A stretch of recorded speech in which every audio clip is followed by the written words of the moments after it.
چاہیے. لیکن ایک واقعہ تھوڑا سا اور سنا دیتا ہوں. صدیق اکبر رضی اللہ تعالیٰ عنہ نبی کریم صلی اللہ علیہ وسلم مکہ کے اندر ہیں. سارے لوگ مشرکین مکہ نے یہ فیصلہ کر دیا کہ آج رات نبی کریم صلی اللہ علیہ وسلم کو کیا کر دیا جائے؟ قتل کر دیا جائے گا، شہید کر دیا جائے گا. آج سے اس دنیا کے اندر سے نبی کریم صلی اللہ علیہ وسلم کے نام و نشان کو مٹا دیا جائے گا. مگر میرے محترم بزرگوں اور دوستوں، جس کو اللہ تعالی اپنا محبوب بنا کر کے بھیجتا ہے تو اس محبوب کے بھیجنے سے پہلے اس کے لیے اسی قسم کے افراد کو بنا کر کے بھیج دیتا ہے. چنانچہ صدیق اکبر کو پہلے پیدا فرما، صدیق اکبر کو بنا دیا، عمر فاروق کو بنا دیا، حضرت زرار کو بنا دیا.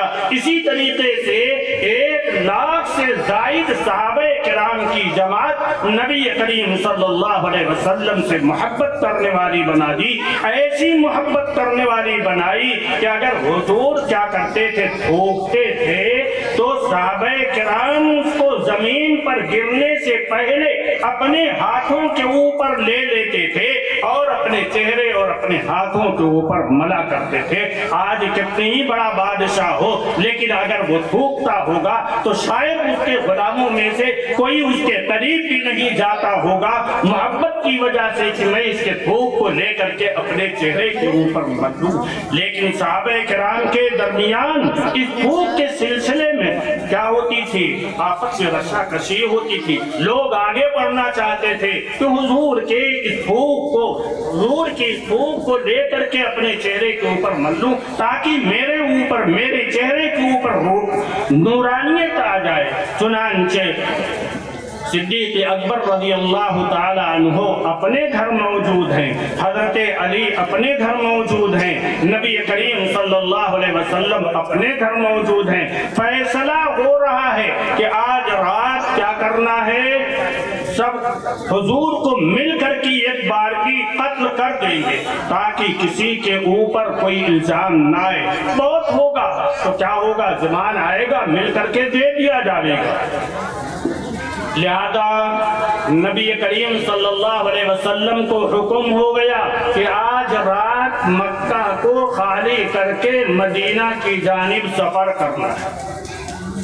چنانچہ نبی کریم صلی اللہ علیہ وسلم نے حضرت علی کو بلایا اور جو مکہ والوں کی امانتیں تھیں، آج تو اگر ہمارے پاس کوئی امانت رکھ دیتا ہے، چاہے وہ سامان ہو، روپیہ پیسہ ہو، تو ہم اس کے اندر خرد برد کر دیتے ہیں.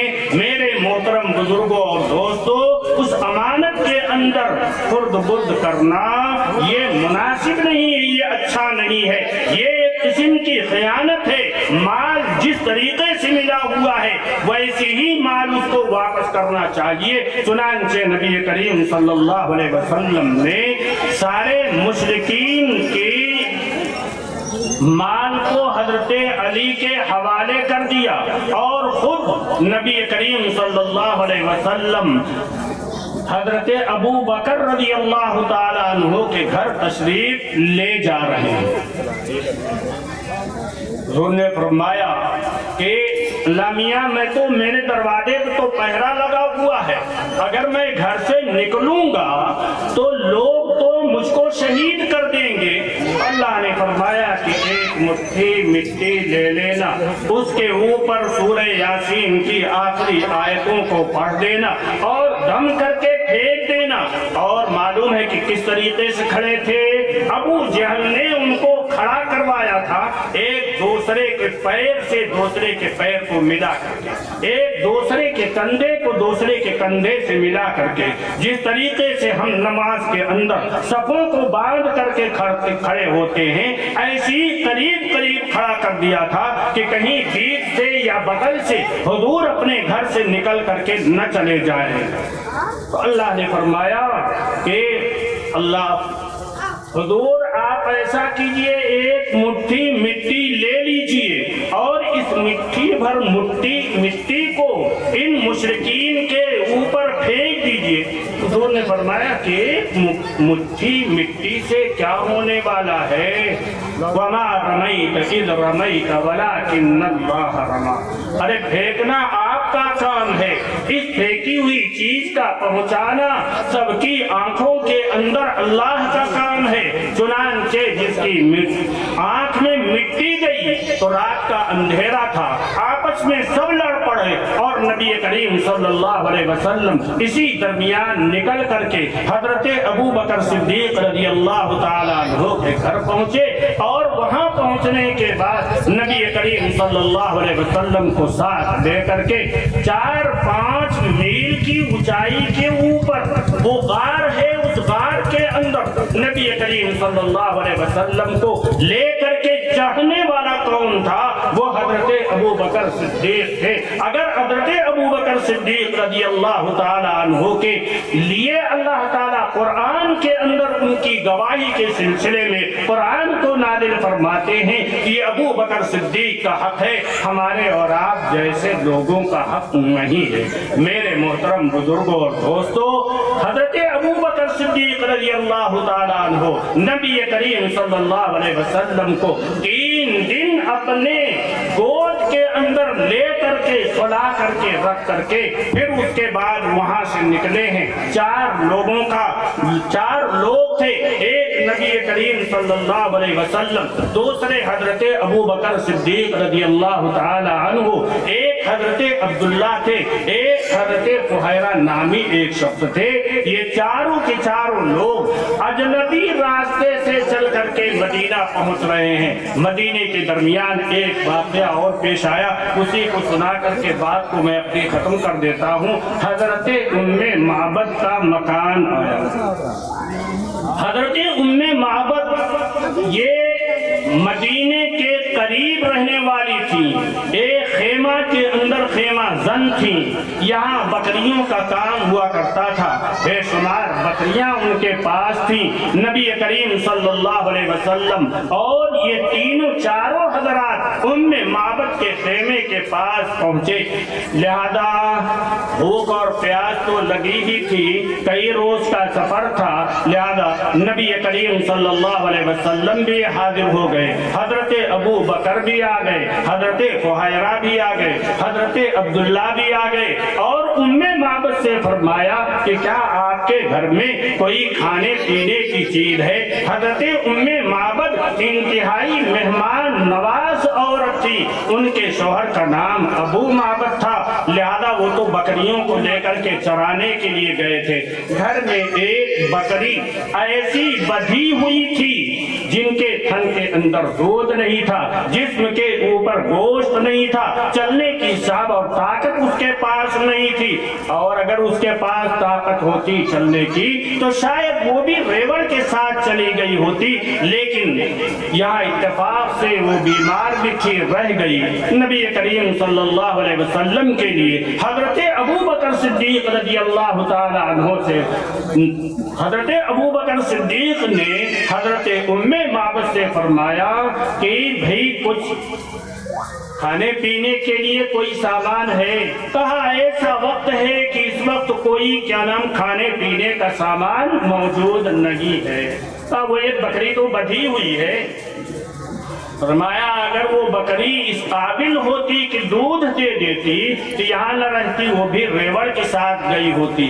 چنانچہ نبی کریم صلی اللہ علیہ وسلم نے حضرت ابو بکر سے فرمایا کہ ابو بکر ان سے کہو کہ وہ بکری ہمارے حوالے کر دے تھوڑی دیر کے لیے۔ چنانچہ انہوں نے یہ سوچا کہ ہماری بات کے اوپر ان مہمانوں کو شاید بھروسہ نہیں ہے، اس لیے بکری کو مانگ رہے ہیں۔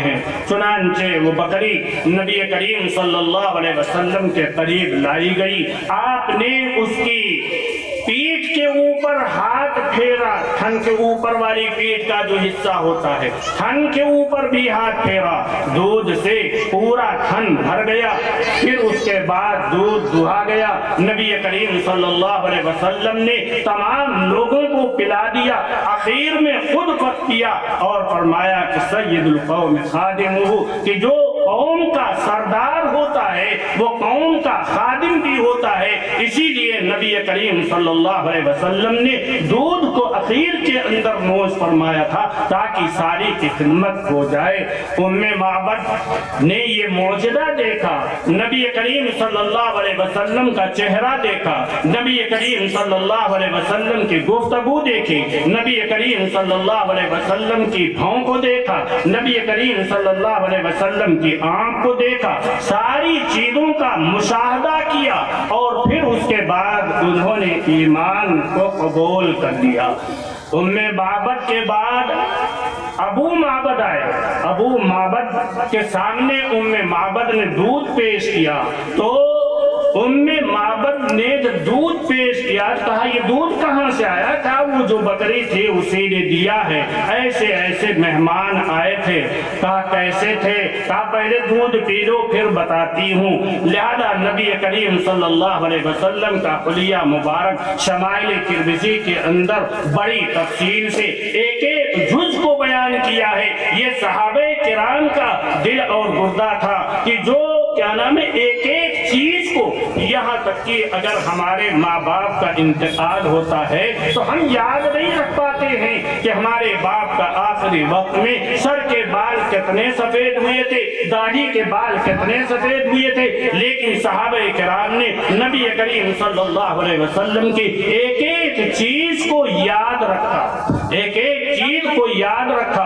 اور پھر اس کے بعد یہ لوگ اپنے سفر کے اوپر چلے گئے اور پھر اس کے بعد ام معبد نے نبی کریم صلی اللہ علیہ وسلم کی صفتوں کو بیان کیا, نبی کریم صلی اللہ علیہ وسلم کے اوصاف کو بیان کیا. جہاں نبی کریم صلی اللہ علیہ وسلم کے اوصاف کو بیان کیا وہیں حضرت ابو بکر کے اوصاف کو بھی بیان کیا گیا. تو ان کے ساتھ ایک صاحب تھے, وہ ایسے تھے ایسے تھے ایسے تھے, چنی تھے چنا تھے.